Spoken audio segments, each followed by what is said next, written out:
कहानी की शुरुआत में हम कुछ लोगों को देखते हैं जो कि काम कर रहे थे। तभी वहाँ पर एक धमाका होता है और ओलिवर नाम का आदमी जो कि इस खदान में काम करता था वो उनकी मदद के लिए भागता है और लोगों को बाहर निकालता है। और उनमें से टेडी नाम के व्यक्ति की मौत हो जाती है और उसकी डेड बॉडी को घर पहुँचाया जाता है, जहाँ पर उसकी वाइफ उसे देखकर बहुत रोती है। तभी यहाँ पर हम एक पार्टी में कोनी नाम की खूबसूरत लड़की को देखते हैं। तभी उसके पास एक आदमी आता है जिसका नाम क्लिफर्ड था। वो बहुत अमीर था। अब कुछ देर बातें करने के बाद वो दोनों एक दूसरे से इम्प्रेस हो जाते हैं और साथ में डांस करने लगते हैं। लेकिन कोनी के दोस्त को ये सब बिल्कुल पसंद नहीं आता, क्योंकि ये दोनों एक दूसरे को पसंद करने लगे थे और दोनों शादी कर लेते हैं। शादी करते वक्त ये दोनों कसम खाते हैं कि दोनों वफादार रहेंगे और एक दूसरे का साथ कभी नहीं छोड़ेंगे। अब उन दोनों को मैरिज लाइफ बहुत अच्छी चल रही थी, पर अगले दिन क्लिफर्ड को सेना में जाना पड़ता है क्योंकि वो एक सोल्जर था। लेकिन चलते वक्त क्लिफर्ड जख्मी हो जाता है और उसे घर भेज दिया जाता है। हम देखते हैं कि आज क्लिफर्ड घर आ रहा था और सभी बहुत ज़्यादा खुश थे और सब उसका वेलकम करने के लिए बाहर खड़े हुए थे। क्लिफर्ड को देखकर कोनी बहुत ज़्यादा खुश होती है, पर तभी हम देखते हैं कि उस जंग में घायल होने के बाद क्लिफर्ड के पैर नीचे वाले हिस्सा पैरालाइज हो गया था। क्लिफर्ड सबको थैंक यू बोलकर अंदर आ जाता है। वहीं कोनी उन्हें देखकर खुश तो होती है, पर अंदर ही अंदर दुखी भी होती है, क्योंकि उसकी ज़िंदगी में एक ऐसा मोड़ भी आएगा उसने ऐसा कभी सोचा नहीं था। इस बात से दुखी होकर क्लिफर्ड खुद को गोली मारने की कोशिश करता है, पर कोनी उसे रोक लेती है और उसे विश्वास दिलाती है कि वो हमेशा उसके साथ रहेगी। अब दूसरी तरफ हम ओलिवर को देखते हैं जो कि अपनी मंगेतर को एक चिट्ठी लिख रहा होता है कि इस बार वो खदान में काम नहीं कर रहा बल्कि वो जंग में है। कुछ दिनों बाद जब ओलिवर छुट्टी लेकर घर पर आता है तो वह अपनी मंगेतर को किसी दूसरे लड़के के साथ देख लेता है और बिना कुछ कहे ही वापस चला जाता है। फिर कुछ दिन बाद ओलिवर क्लिफर्ड से काम मांगने के लिए जाता है। जब क्लिफर्ड उससे बात कर रहा था तब उसे पता चलता है कि ओलिवर भी उसकी जंग में उसके अंडर काम कर रहा था। क्लिफर्ड उससे बहुत खुश होता है और उसे पशुओं की देखभाल करने का काम देता है। अपाहिज होने की वजह से क्लिफर्ड अपने लिए एक गाड़ी खरीदता है और जब वो उस पर बैठकर घूमता है लगता है कि जैसे उसके पैर वापस आ गए हों। फिर एक दिन वो ओलिवर के पास जाता है जो कि जंगल में रहता था और पशुओं की देखभाल करता था। वहाँ पर कोनी ने पहली बार ओलिवर को देखा था और उसे देखते ही प्यार कर बैठी थी। फिर वापस जाते वक्त कोनी उसे इशारा देती है, पर ओलिवर उसे समझ नहीं पाता। अगले दिन मेड कोनी के पास आती है और उसे कहती है कि ओलिवर अपने रूम की चाबी मांग रहा है, तो कोनी खुद उसे चाबी देने के लिए जाती है। फिर जब वो ओलिवर के पास पहुंचती है तो वो ठीक से बात नहीं करता और उसे कहता है कि आपको तकलीफ़ उठाने की कोई ज़रूरत नहीं है। ओलिवर के बिहेवियर पर कोनी को भी गुस्सा आ जाता है और वो गुस्से से वहाँ से चली जाती है। अगले दिन ओलिवर उसे लेटर लिखता है जिसमें वो अपने बिहेवियर के लिए माफ़ी मांगता है।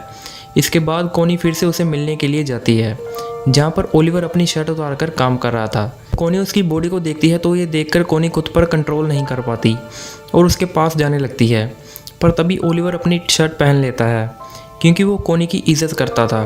कोनी को यह जगह बहुत पसंद थी, इसलिए वो कहती है कि मैं यहाँ पर हर रोज़ पेंटिंग करने आऊँगी, पर ओलिवर उसे कहता है कि मैं ये जगह आपके लिए साफ़ कर दूँगा और मैं किसी दूसरी जगह पर चला जाऊँगा। कोनी उसे कहती है कि तुम्हें कहीं भी जाने की ज़रूरत नहीं है और तुम मुझसे इतना भाग क्यों रहे हो, पर कोनी ओलिवर से गुस्सा हो जाती है और वहाँ से जाने लगती है। पर तभी वहाँ पर बारिश आ जाती है, इसलिए वो ओलिवर के घर में ही चली जाती है, जहाँ पर वो आग लगाकर खुद को गर्म करने लगते हैं। पर तभी ओलिवर वहाँ से उठ जाता है कि वो कोनी के इरादे को समझ रहा था।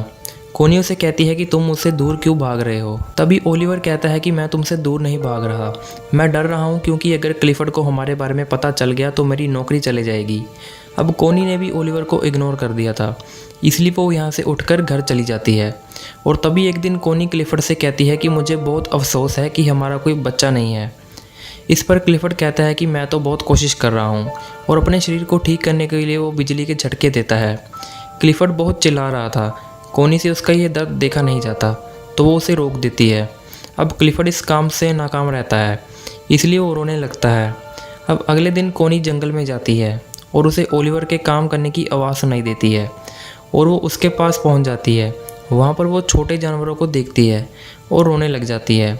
बच्चों को देखकर उसे अपने बच्चों की याद आती है क्योंकि वो पैदा नहीं कर पाएगी। अब कोनी को रोते देखकर ओलिवर उसके पास जाता है और उसे गले लगा लेता है। अब ओलिवर भी कोनी को पसंद करने लगा था। अब वो कोनी को अपने साथ अपने रूम में ले जाता है, जहाँ पर वो दोनों इंटीमेट होते हैं।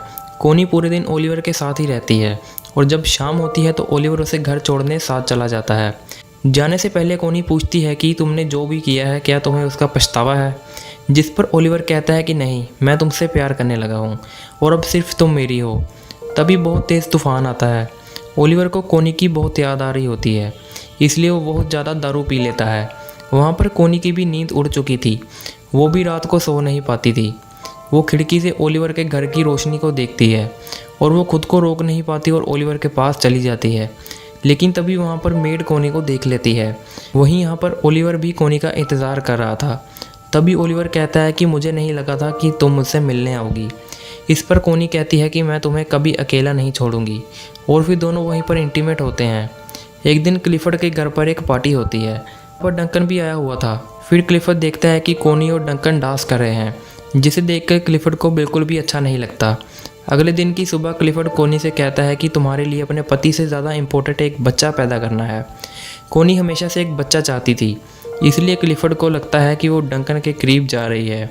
और इस बात पर क्लिफर्ड कहता है कि उसे इस बात से कोई फ़र्क नहीं पड़ता, तुम जिससे मर्ज़ी अपना बच्चा पैदा करो, पर वो बच्चा मेरा होना चाहिए। अब इस बात से गुस्सा होकर कोनी उसके पास चली जाती है और उसके साथ इंटीमेट होती है। फिर एक दिन कोनी को पता चलता है कि वो प्रेग्नेंट है और वो क्लिफर्ड को बताती है। क्लिफर्ड ये सुनकर बहुत खुश होता है और वो कोनी से उस आदमी का नाम पूछता है, पर कोनी उस आदमी का नाम नहीं बताती। एक दिन क्लिफर्ड ओलिवर से मिलने जाता है और वो कोनी को भी अपने साथ चलने के लिए कहता है, और वो दोनों जा ही रहे थे कि तभी ओलिवर पीछे से आता है और कोनी को पकड़कर किस करने लगता है। अब वो दोनों किस कर रहे थे, तभी क्लिफर्ड कोनी को आवाज़ लगाता है, क्योंकि क्लिफर्ड की गाड़ी कीचड़ में फंस गई थी। पर तभी वहाँ पर ओलिवर आता है और उसकी गाड़ी को धक्का लगाने लगता है। पर तभी वो खांसने लगता है, क्योंकि जंगल में काम करने की वजह से उसके दोनों लंग्स खराब हो चुके थे। फिर कोनी क्लिफर्ड से कहती है कि तुम ओलिवर को रोक दो, नहीं तो वो मर जाएगा। लेकिन क्लिफर्ड ऐसा नहीं करता। तभी ओलिवर उसकी गाड़ी को निकाल देता है और खांसता हुआ वहाँ से चला जाता है। थोड़ी देर बाद कोनी उसके पास आती है और ओलिवर उसे गुस्से से कहता है कि उसने 12 सालों तक खदानों में काम किया और उसके लंग्स खराब हो गए हैं। इसके बाद उसे जंग के लिए फ्रांस भेज दिया गया। वो कहता है कि मेरी लाइफ तुम लोगों जैसी नहीं है, इसलिए तुम अपने पति के साथ वापस चली जाओ। फिर एक दिन कोनी की मेड ओलिवर के घर में जाती है, जहाँ पर उसे कोनी की डायरी मिलती है, और उस डायरी को देखकर वो समझ जाती है कि उसके पेट में जो बच्चा है वो ओलिवर का है। एक दिन क्लिफर्ड अपने आने वाले बच्चे के लिए पार्टी रखता है, पर तभी वहाँ पर मेड आती है और क्लिफर्ड को कहती है कि कोनी के पेट में जो बच्चा है वो ओलिवर का है। पर जब कोनी क्लिफर्ड से मिलती है तो क्लिफर्ड इससे बहुत नाराज़ हो जाता है। इसके बाद कोनी मेड के पास जाती है और कहती है कि तुम्हें किसने बताया। तभी मेड कहती है कि मुझे कुछ भी बताने की ज़रूरत नहीं है। अब कोनी को लगता है कि शायद ओलिवर ने बताया होगा, पर तभी मेड कहती है कि उसने मुझे कुछ नहीं बताया। अब इस बात से कोनी रोने लगती है और कहती है कि वो ओलिवर से बहुत प्यार करती है। ये देखकर मेड कोनी के पास आती है और उससे माफ़ी मांगती है और कहती है कि जल्दी से ओलिवर के पास जाओ, नहीं तो तुम्हारा पति उसे मार देगा। तभी कोनी भागकर ओलिवर के घर जाती है और वो देखती है कि वहाँ पर कोई नहीं होता है। ये देखकर कोनी रोने लगती है, पर तभी वहाँ पर ओलिवर आ जाता है और उसे देखकर कोनी उसे गले लगा लेती है।